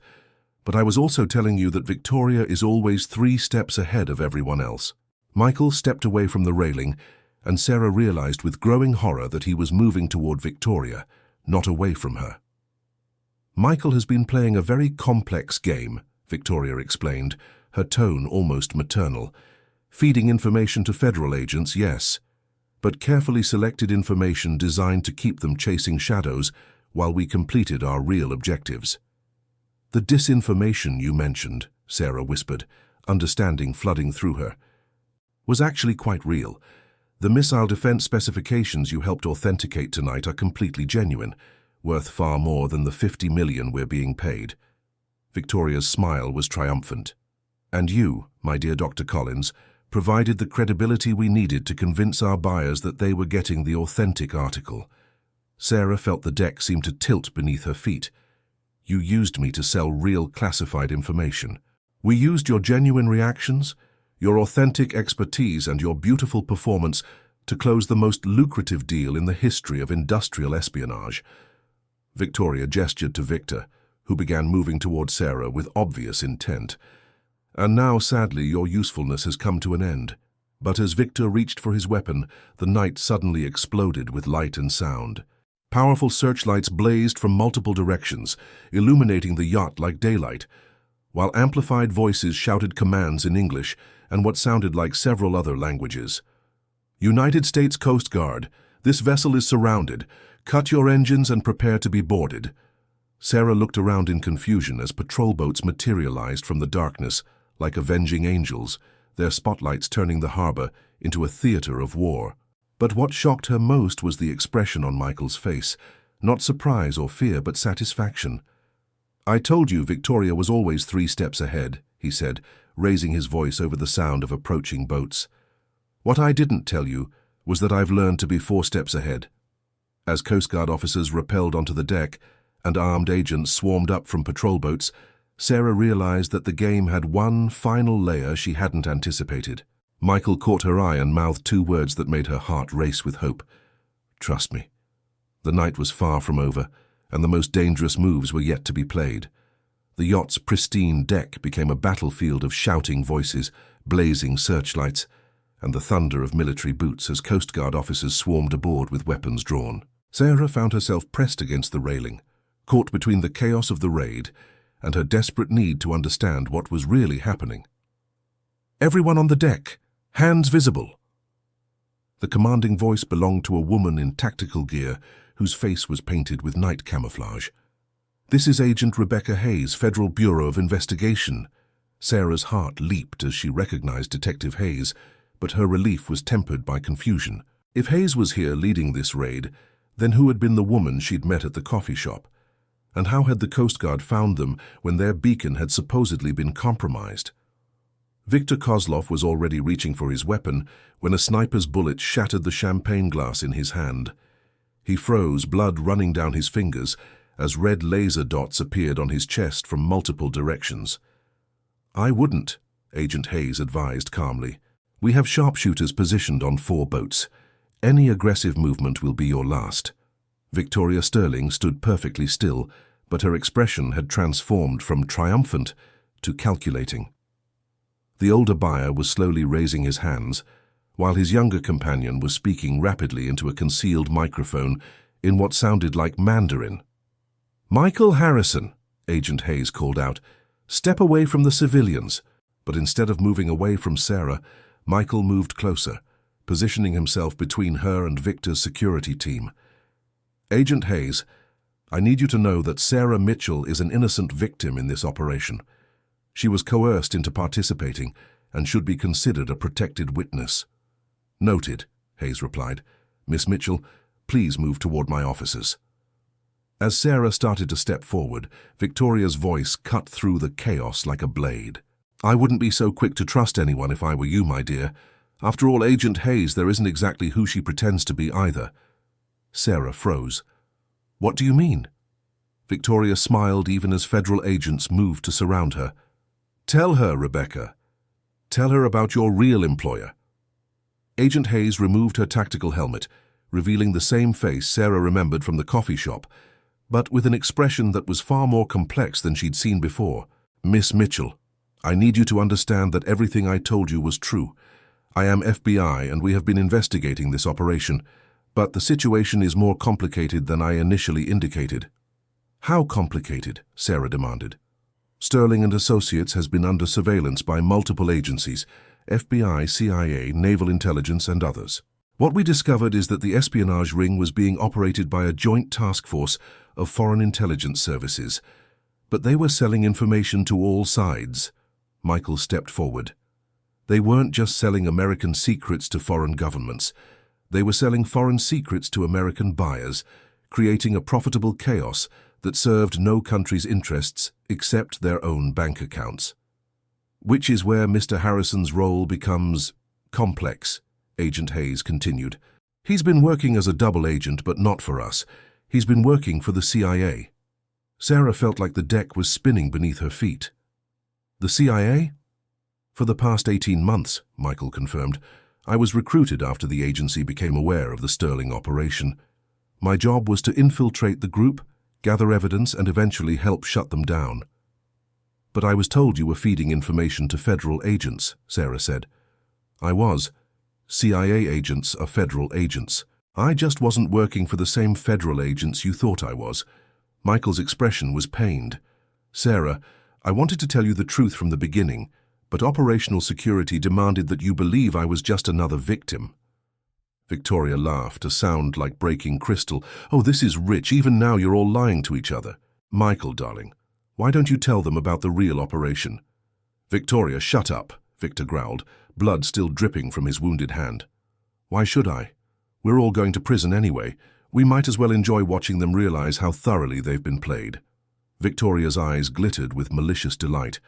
The truth is, every single person on this yacht tonight has been working for someone other than who they claim. Agent Hayes raised her weapon slightly. Explain. Michael works for the CIA, yes, but what he doesn't know is that his CIA handler has been selling his reports to us for the past 6 months. Agent Hayes works for the FBI, but she's been sharing information with a joint task force that includes foreign intelligence services. The buyers we're dealing with tonight, they're actually undercover American agents trying to recover stolen technology. Sarah felt the world tilting around her. So, who are the real criminals? We all are, darling. Every single one of us has betrayed someone, sold out someone, or lied to someone in the name of national security, personal profit, or simple survival. Victoria gestured around the yacht. This entire operation has been a house of mirrors where no one knows who they're really working for anymore. That's not entirely true, a new voice said from the darkness. Everyone turned to see a man in a simple black suit climbing aboard from one of the patrol boats. He was unremarkable in appearance, average height, graying hair, the kind of face you'd forget 5 minutes after meeting him, but something about his presence made everyone on deck, including the federal agents, unconsciously straighten. Director Thompson, Agent Hayes said with surprise, I wasn't expecting you to be here personally. When an operation involves this many competing agencies and compromised assets, sometimes the only solution is direct intervention. Director Thompson's voice was calm, almost pleasant. Miss Mitchell, would you join me, please? Sarah looked around at the faces surrounding her. Michael with his desperate concern, Victoria with her malicious amusement, Agent Hayes with her professional composure. Who are you? Someone who's been watching this entire operation from the beginning, trying to determine which of our various agents and assets could still be trusted. Thompson smiled kindly. The answer, it turns out, is you. I'm not an agent or an asset. I'm just a cleaning lady who stumbled into something I didn't understand. Exactly. Which makes you the only person here whose motivations we're certain of. Thompson gestured toward the cabin. Would you mind if we had a private conversation? As they walked toward the yacht's main cabin, Sarah could hear Agent Hayes beginning to read rights to Victoria and Victor. But her attention was focused on the man beside her, who seemed to radiate authority despite his unremarkable appearance. What agency do you work for? She asked. That's classified, but let's say I work for people who are concerned about what happens when too many intelligence agencies start playing games with each other instead of protecting the country they're supposed to serve. Inside the cabin, Thompson poured himself a glass of water from a crystal pitcher and offered one to Sarah. The truth is, Miss Mitchell, this entire operation was designed to flush out compromised agents and identify the full extent of the Sterling espionage ring. You used me as bait. We used everyone as bait. Michael Harrison thought he was working for the CIA to expose foreign agents. Agent Hayes thought she was working for the FBI to catch domestic traitors. Victoria Sterling thought she was selling secrets for profit. The buyers thought they were recovering stolen American technology. Sarah sank into a leather chair. And what was really happening? A very expensive and elaborate test to see who could be trusted and who couldn't. The documents being sold tonight were sophisticated fakes designed to be detected by enemy intelligence services, leading them to discount other intelligence that they might acquire through different channels. So the national security threat was fake. The Sterling operation was a real threat, but a manageable one. We've been monitoring and controlling it for over a year, using it to feed disinformation to foreign intelligence services while identifying their agents and methods. Thompson sat down across from her. What we couldn't predict was that an innocent civilian would stumble into the middle of our operation and complicate everything by actually trying to do the right thing. Sarah felt exhausted by the layers of deception. What happens now? Now we clean up the mess. Victoria Sterling and Victor Kozlov will be arrested on genuine charges. They were selling real information before we took control of their operation. The foreign buyers will be quietly deported. Agent Hayes will be reassigned after a thorough security review. And Michael?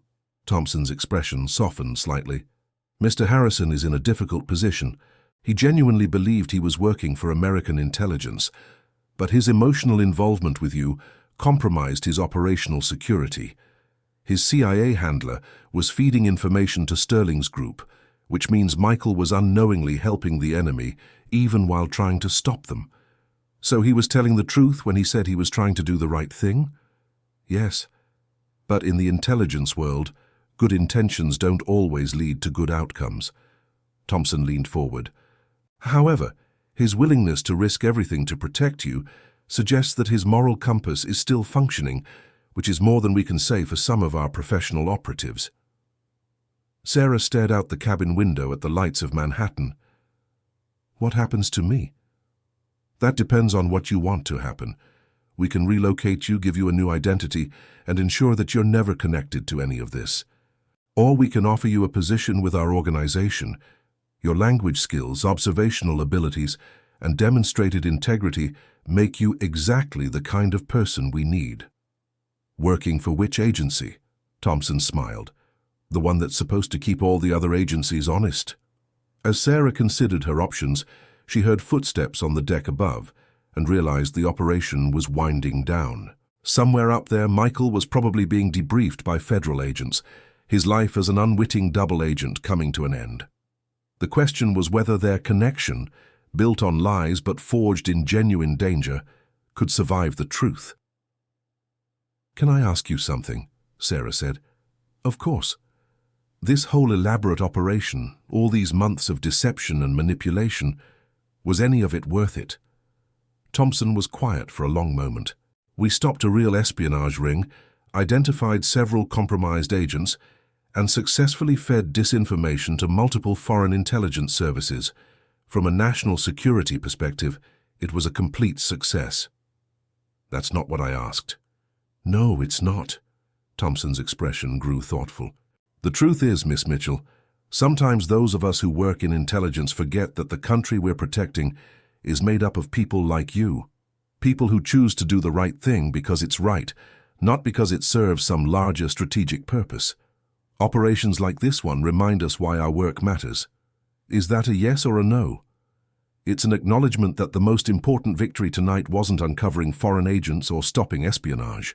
It was discovering that when an ordinary person is faced with extraordinary circumstances, they can still choose courage over safety." As Sarah prepared to return to the deck and face whatever came next, she realized that her quiet life as an invisible cleaning lady was truly over. But for the first time since this nightmare began, she felt like she had some control over what her new life would become. The question was whether that new life would include Michael Harrison, or whether their story would end with this night on the water, surrounded by lies, betrayal, and the glittering lights of the city they'd both risked everything to protect. 3 weeks later, Sarah sat in the window booth of a small cafe in Brooklyn Heights, watching the morning ferry cross the East River toward Manhattan. The autumn sun painted the water gold, and from here she could see the Sterling and Associates building rising like a glass monument to corporate ambition. The 42nd floor, where she'd once cleaned offices, was invisible from this distance, but she knew it was empty now, sealed by federal investigators who were still sorting through the evidence of months of international espionage. She'd been staying in a government safe house since the night on the yacht, a comfortable brownstone apartment that felt more like a luxury hotel than a hiding place. Director Thompson's people had been thorough in their debriefings, patient with her questions, and surprisingly understanding about her need for time to process everything that had happened to her. The cafe door chimed, and Sarah looked up to see Michael Harrison walking toward her table. He looked different than she remembered, older somehow, with new lines around his eyes and a wariness that hadn't been there before. He was wearing jeans and a simple sweater instead of the expensive suits she associated with him, and he moved with the careful deliberation of someone who was still learning to trust his own instincts again. "Thank you for agreeing to see me," he said quietly, sliding into the seat across from her. "I wasn't sure I was ready," Sarah admitted, "but Director Thompson said you'd been asking to speak with me, and I realized I needed closure." Michael ordered coffee from the waitress, then sat in silence for a moment, studying Sarah's face. "You look good, rested." "Government safe houses have excellent room service." Sarah's attempt at lightness fell flat. "How are you holding up?" I've been better. The CIA terminated my contract, obviously. It's hard to trust an asset who was unknowingly working for the other side, even if it wasn't his fault. Michael's smile was rueful. I'm also facing potential federal charges for my role in the Sterling operation, though Director Thompson seems to think they'll be dropped if I cooperate fully with the ongoing investigation. Will you? Cooperate? Yes. I don't have much choice, and honestly, I want to see everyone involved brought to justice. Michael leaned forward. Sarah, I need you to know that everything I told you about my father, about remembering who I used to be, that was real. The feelings I developed for you were real. Sarah felt her chest tighten. But the circumstances that brought us together were manufactured. The trust we built was based on lies. Not all of it was lies. Enough of it was. Sarah stared out the window at the river, gathering her thoughts. Michael, I've spent the last 3 weeks trying to figure out who I really am underneath all the roles I've been forced to play. For 8 months, I thought I was an invisible cleaning lady. Then I thought I was an amateur detective, uncovering a conspiracy. Then I thought I was a victim being used by criminals. Finally, I discovered I was an unwitting pawn in a government operation. And now? Now I'm trying to decide if I'm someone who can build a life on a foundation of lies, even well-intentioned ones. Michael was quiet for a long moment. I understand if you can't forgive me. I understand if you never want to see me again. But I need you to know that what I felt for you, what I still feel for you, wasn't part of any operation. It wasn't calculated or manipulated. It was just real. Sarah looked at him directly for the first time since he'd sat down. Tell me about the real Michael Harrison. Not the CIA asset, not the CEO of a consulting firm, not the man who was playing a role. Who are you when you're not lying to someone? Michael's laugh was painful to hear. I'm not sure I know anymore. I've been living cover identities for so long that I'm not certain where they end and I begin. He paused. But I know I'm someone who fell in love with a woman who had the courage to risk everything for people she'd never met. I know I'm someone who wants to be worthy of that kind of integrity. What are you going to do now? Director Thompson offered me a position with his organization. Something about needing people who understand the cost of deception and the value of truth. Michael stirred sugar into his coffee absently. I'm thinking about taking it. Why?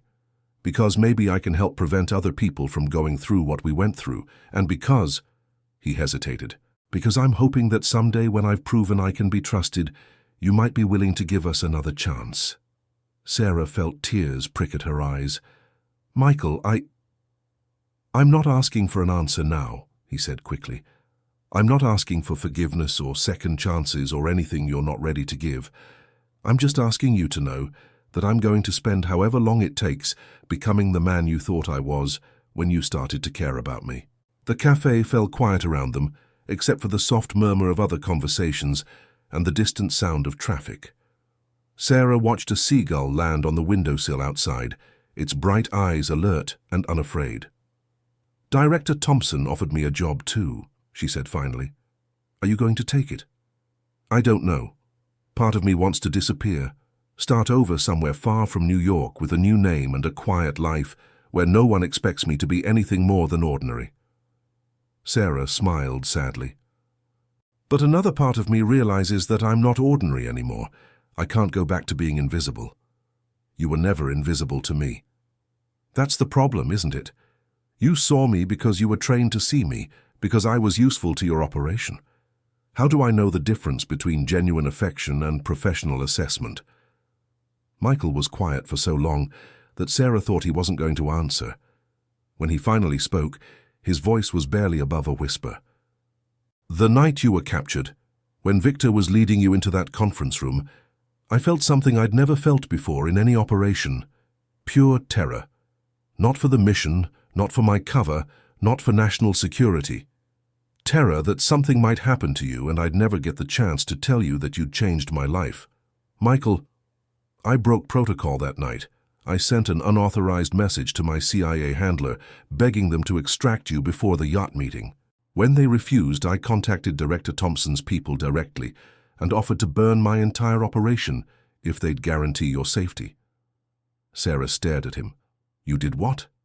I chose you over the mission, over my career, over my duty to my country. And I'd do it again without hesitation. Michael's eyes were bright with unshed tears. That's how you know the difference between professional assessment and genuine affection. When someone is willing to sacrifice everything they've worked for just to keep you safe. The weight of his words settled between them like a bridge that might bear their weight, or might crumble under the pressure of everything they'd been through. Sarah reached across the table and placed her hand over his, feeling the warmth of his skin and the slight tremor that revealed his nervousness. I need time, she said softly. I need to figure out who I am when I'm not running for my life, or living in a safe house or being debriefed by federal agents. I need to make my own choices about my future, without feeling like I'm reacting to trauma or manipulation or fear. How much time? I don't know. Maybe months, maybe longer. Michael nodded, covering her hand with his free one. I'll wait. What if I decide I can't trust you again? What if I decide that too much damage has been done? Then I'll respect that decision and find a way to live with it. His smile was sad but genuine. But I'll never stop believing that what we found together was worth fighting for. As they sat in the cafe overlooking the East River, Sarah felt something shift inside her chest. Not forgiveness exactly, but the possibility of it. Michael had hurt her, lied to her, used her as an unwitting pawn in a game she never wanted to play. But he'd also protected her, chosen her over his mission, and shown her a glimpse of the man he could be when he wasn't hiding behind cover identities and operational necessities. There's something else, Sarah said, pulling her hands back to wrap them around her coffee cup. Director Thompson's job offer comes with conditions. What kind of conditions? I'd be working with reformed assets, people like you who've been compromised or burned but still have valuable skills. People who need to learn how to trust again, how to tell the truth again. Sarah met his eyes. He thinks I might be good at helping them because I've been through the same thing they have. That's actually perfect for you. Is it? Because it would mean working closely with former operatives, former double agents, former criminals who've decided to work for the good guys. It would mean trusting people who've built their careers on deception. Michael understood immediately. It would mean working with people like me. Yes. They sat in contemplative silence, watching the ferry make its return journey toward Manhattan. The morning rush hour was beginning, and the cafe was filling with commuters grabbing coffee before heading to jobs that didn't involve international espionage or federal investigations. Sarah, Michael said finally, whatever you decide about us, please don't let what I did keep you from taking that job if you want it. You have a gift for seeing past people's defenses to who they really are underneath. That's not something you learned. It's who you are. And people like us, people who've lost their way, we need someone like you to help us find our way back. Someone like me. Someone who chooses truth over comfort, courage over safety, and hope over cynicism. Someone who believes people can change, can be better than their worst mistakes. Michael's voice was steady, but his eyes were vulnerable. Someone who can love a broken person enough to help them heal. As Sarah looked into his eyes, she realized that healing was exactly what they both needed. Not just from the trauma of the past few weeks, but from years of living lives that required them to be less than their authentic selves. Michael needed to learn how to be honest, and she needed to learn how to trust again. Maybe they could help each other with that process, or maybe they were too damaged by their shared deception to ever build something real together. But for the first time since that night on the yacht, Sarah felt like she had the power to choose her own future, and that was a start. I'm going to take the job, she said quietly. I'm glad. And I'm going to give you a chance to prove that you can be the man you want to be. Michael's face lit up with something that looked like hope. Does that mean? It means we start over, completely. No lies, no manipulation, no operational necessities. Just two people getting to know each other honestly and seeing what happens. I'd like that very much. As they left the cafe together, walking out into the crisp October morning, Sarah felt the first stirrings of something she'd almost forgotten how to feel. Optimism about the future. The city spread out before them, full of possibilities and new beginnings, and for the first time in weeks, she felt like she was exactly where she belonged. The healing would take time and the trust would have to be earned day by day, but Sarah Mitchell was no longer invisible and she was no longer afraid. Whatever came next, she would face it with her eyes wide open and her heart cautiously hopeful. And maybe, just maybe, that would be enough. 6 months later, the rehabilitation facility in upstate New York looked more like a luxury retreat than a government installation, nestled among rolling hills that were just beginning to show the first green hints of spring. Sarah walked along the gravel path that wound between modern glass buildings and carefully maintained gardens, carrying a folder of case files and breathing in the crisp March air that still carried the promise of winter, but whispered of warmer days ahead. She'd been working at the Meridian Institute for 4 months now, and the rhythm of her new life still felt surreal sometimes. Instead of cleaning offices in the dead of night, she spent her days counseling former intelligence operatives, helping them navigate the complex psychological terrain of building honest lives after careers built on deception. It was challenging work, emotionally demanding in ways she'd never anticipated, but it was also deeply rewarding. "Dr. Mitchell?" Sarah turned to see one of her clients approaching, Elena Vasquez, a former DEA undercover agent who'd spent 3 years living a false identity while infiltrating a drug cartel. The experience had left her struggling to remember who she'd been before the operation, and Sarah had been working with her to rebuild her sense of authentic self. "How was your session with Dr. Morrison?" Sarah asked, referring to the psychiatrist who handled the more severe cases of PTSD and dissociative disorders. "Better. We talked about the difference between necessary deception and compulsive lying. I think I'm starting to understand that I don't have to confess every small untruth to prove that I'm trustworthy now." Eleanor's smile was tentative, but genuine. "Your exercises about finding my core values helped. When I'm not sure if I should tell someone something, I ask myself if keeping it secret serves those values or just protects my ego. That's excellent progress. How are things going with your sister? We had coffee yesterday for the first time in 2 years. I told her the truth about why I disappeared, well, as much of the truth as the security clearance allows. She's still hurt, but she's willing to try rebuilding our relationship." Elena paused, looking out at the hills. "It's going to take time, but I think we'll get there. Time and patience are the most important tools in rebuilding trust," Sarah agreed. "You're doing the hard work, Elena. Give yourself credit for that." As Elena headed back toward the main building, Sarah continued on her path to the administrative offices. She had a meeting with Director Thompson to discuss the progress of several high-priority cases, including one that had become particularly important to her personally. The administrative building was a study in understated elegance, with floor-to-ceiling windows that offered panoramic views of the surrounding countryside. Sarah's office was on the 3rd floor, large enough to accommodate both individual counseling sessions and small group meetings with comfortable seating and artwork that was designed to be calming rather than impressive. Director Thompson was waiting for her, sitting in one of the leather chairs near the window with a cup of coffee and what looked like a very thick file folder. "Sarah, thank you for making time to see me. I know your caseload has been particularly heavy this month." "It's fine. I actually wanted to talk to you about adding another case to my rotation." Sarah settled into the chair across from him.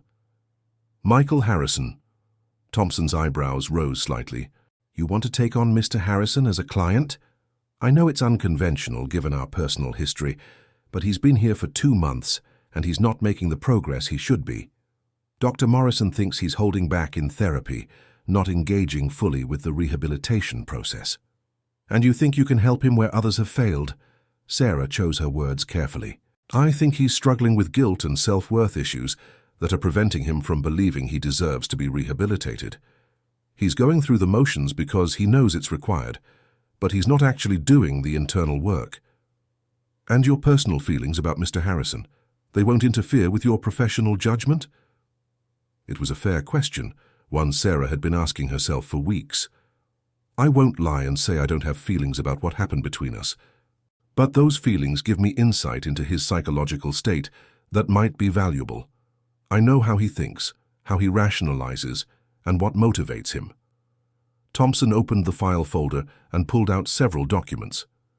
His psychological evaluation shows significant progress in some areas. He's been completely honest in all his debriefings, he's shown genuine remorse for his actions, and he's developed strong relationships with other clients here. But you're right that he seems to be sabotaging his own recovery. What do you mean?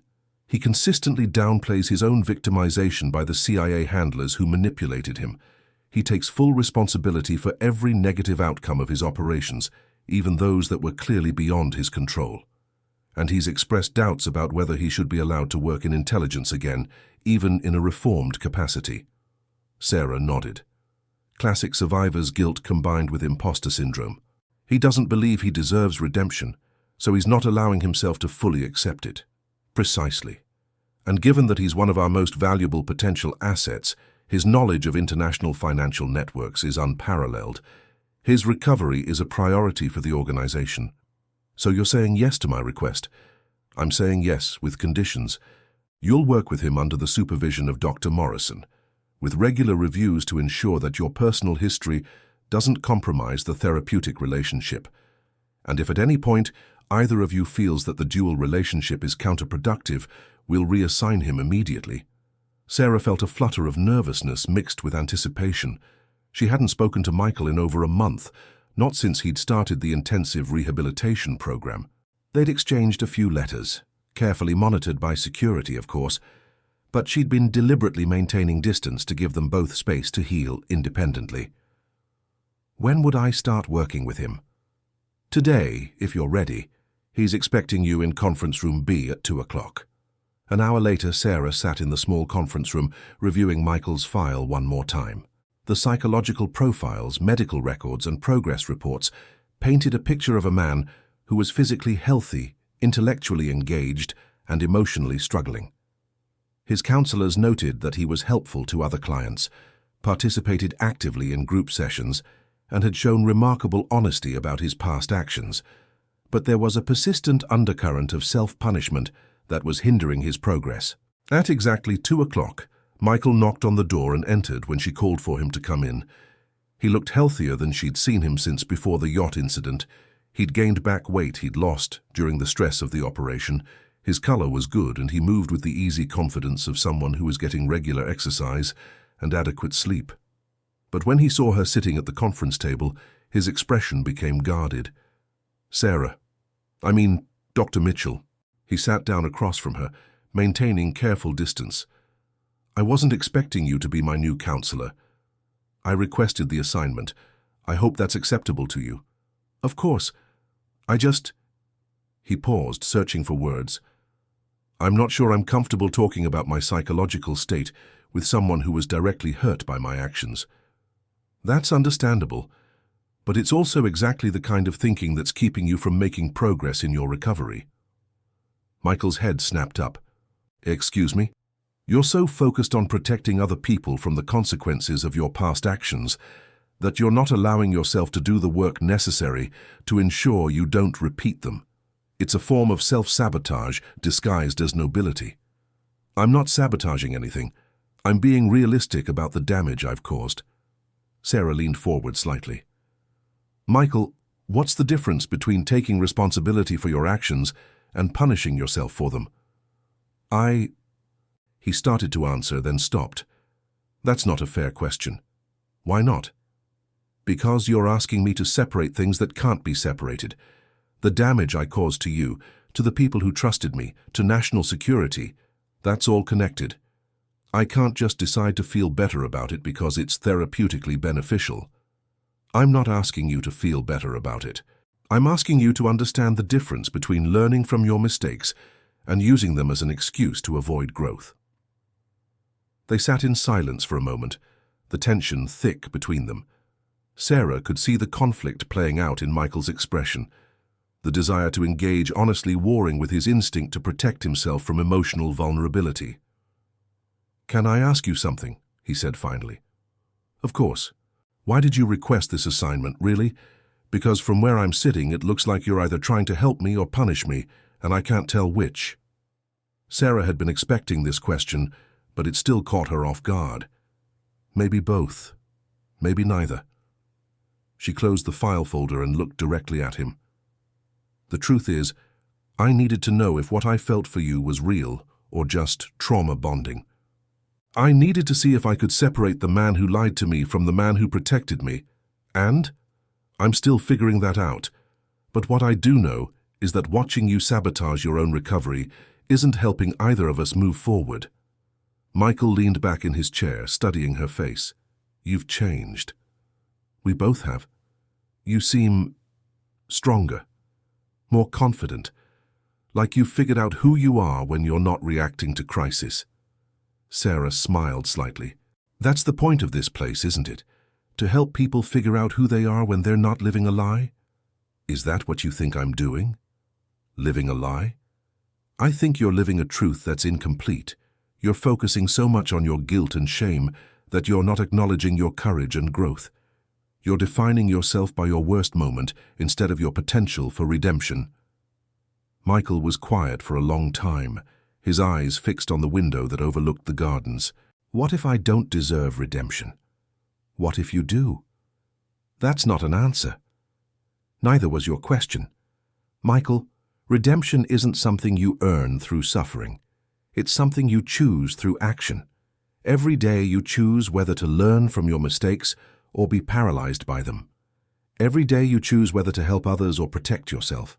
Every day you choose whether to be honest or hide behind self-defeating narratives.